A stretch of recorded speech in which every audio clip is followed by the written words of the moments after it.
सभी का स्वागत है आपके YouTube channel Hindi class by Seema Chauhan. जैसा कि मैंने आपको समास के बारे में समझाया था कि समास क्या होते हैं और समास के कितने भेद होते हैं।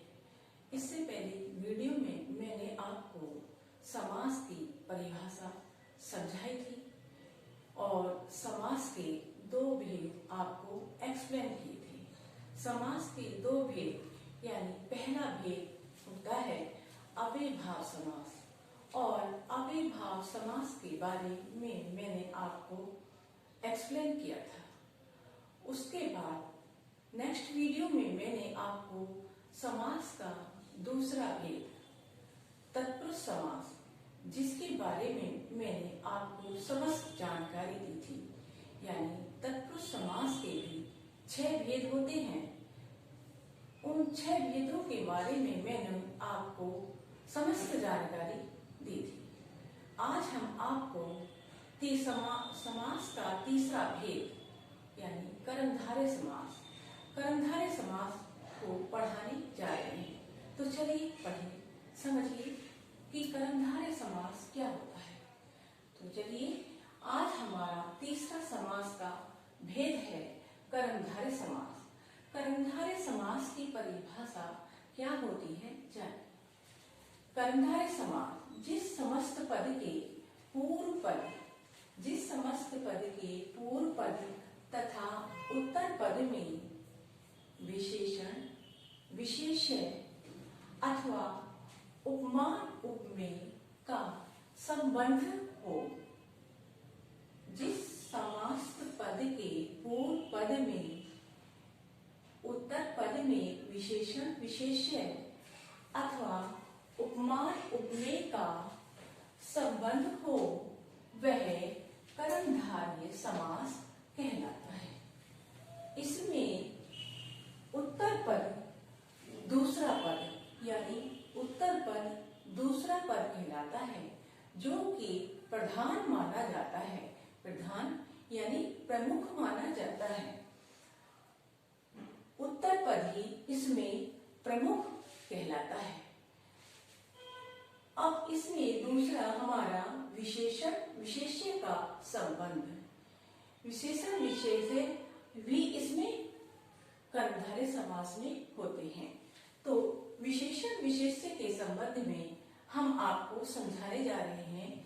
इसमें पूर्व पद विशेषण और उत्तर पद विशेष्य होता है। कर्मधारय समास में पूर्व पद विशेषण और उत्तर पद विशेष्य होता है। जैसे हमारा समस्त पद है नील कमल। समस्त पद क्या है हमारा? नील कमल। नील कमल का विग्रह हुआ हमारा नीला है जो कमल। नीला है जो कमल। अब नीला क्या है हमारा? नीला हमारा विशेषण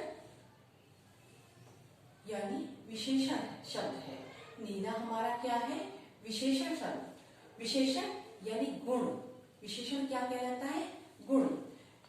कमल का क्या गुण है इसमें? नीला, कि वह नीला है। कैसा है वह? वह नीला है। तो नीला हमारा विशेषण शब्द कहलाएगा और कमल हमारा विशेष्य कहलाता है। तो कमल हमारा विशेष्य कहलाता है। तो समस्त पद बन करके हमारा समस्त पद बनता है नील कमल। नील कमल समस्त पद हमारा क्या बनता है? नील कमल। तो बच्चों, हमारा विशेषण विशेष्य का दूसरा एग्जाम्पल हमारा बैठता है महाराजा।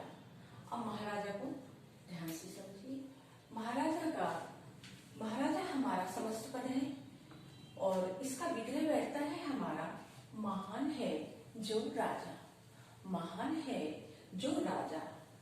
अब पूर्व पद हमारा क्या है? महान। पूर्व पद हमारा है महान, और महान क्या कहलाता है हमारा? महान गुण है, और गुण क्या कहलाता है हमारा? विशेषण। महान क्या है हमारा? गुण, और गुण क्या कहलाता है? विशेषण। अब दूसरा पद हमारा है राजा। दूसरा पद है हमारा राजा। अब राजा क्या कहलाता है? कर्ता। राजा क्या कहलाता है? कर्ता। और कर्ता क्या कहलाता है? विशेष्य।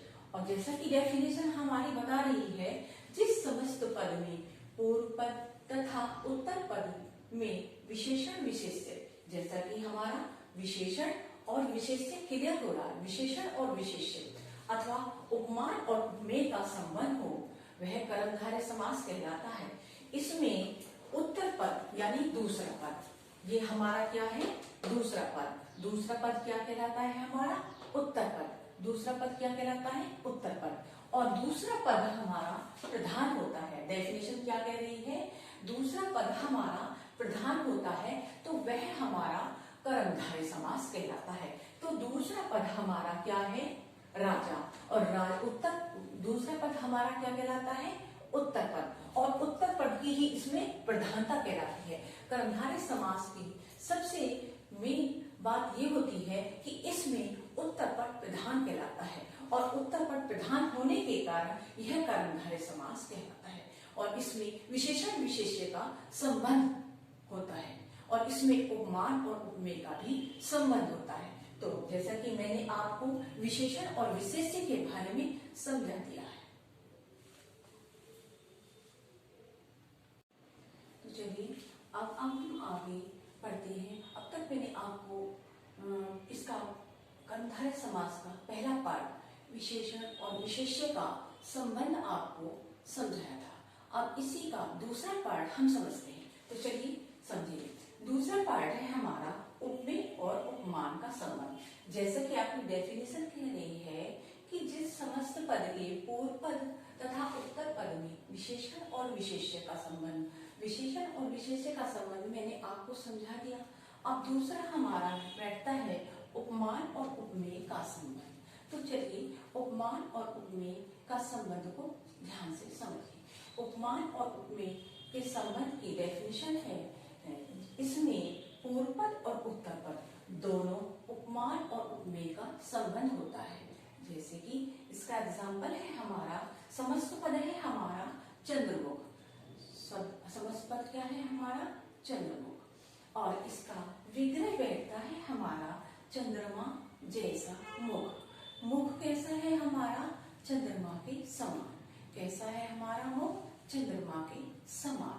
तो पूर्व पद हमारा क्या है? चंद्रमा। पूर्व पद हमारा क्या है? चंद्रमा। ये चंद्रमा शब्द है हमारा पूर्व पद, और चंद्रमा हमारा गुण है, चंद्रमा जैसे गुण है। मुख में कैसे गुण है? चंद्रमा के समान। और गुण क्या है हमारा? उपमान। गुण क्या है यहाँ हमारा? उपमान। और दूसरा पद हमारा है मुख। मुख क्या है हमारा? उपमेय। मुख क्या है हमारा?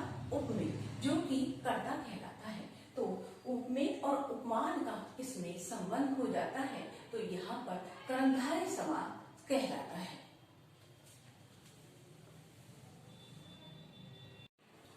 दूसरा एग्जाम्पल है हमारा कमल नयन। कमल नयन का विग्रह बैठता है कमल के समान नेत्र, यानी कमल के समान नेत्र। अब कमल हमारा है पूर्व पद और नेत्र हमारा क्या है? उत्तर पद। जैसा कि हमारी डेफिनेशन कह रही है कि इसमें पूर्व पद उत्तर पद दोनों उपमान उपमेय का संबंध होता है। तो पूर्व पद हमारा क्या है? कमल, और नेत्र हमारे उत्तर पद। और डेफिनेशन कह रही है कर्मधारय समास की कि इसमें उत्तर पद प्रधान होता है। तो उत्तर पद क्या है हमारे? नेत्र। नेत्र क्या है हमारे? उत्तर पद। कि नेत्र कैसे हैं? कमल के समान।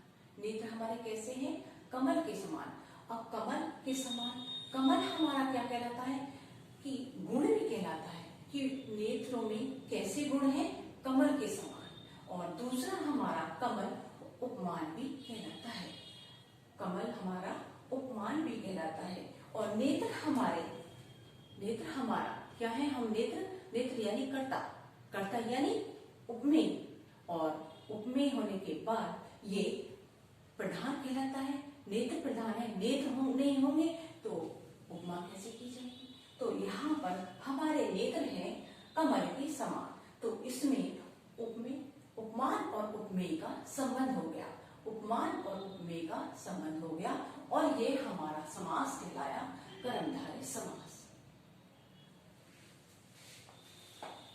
आशा करती हूँ आपको मेरी वीडियो पसंद आएगी और आप सब्सक्राइब करना और लाइक करना ना भूलें।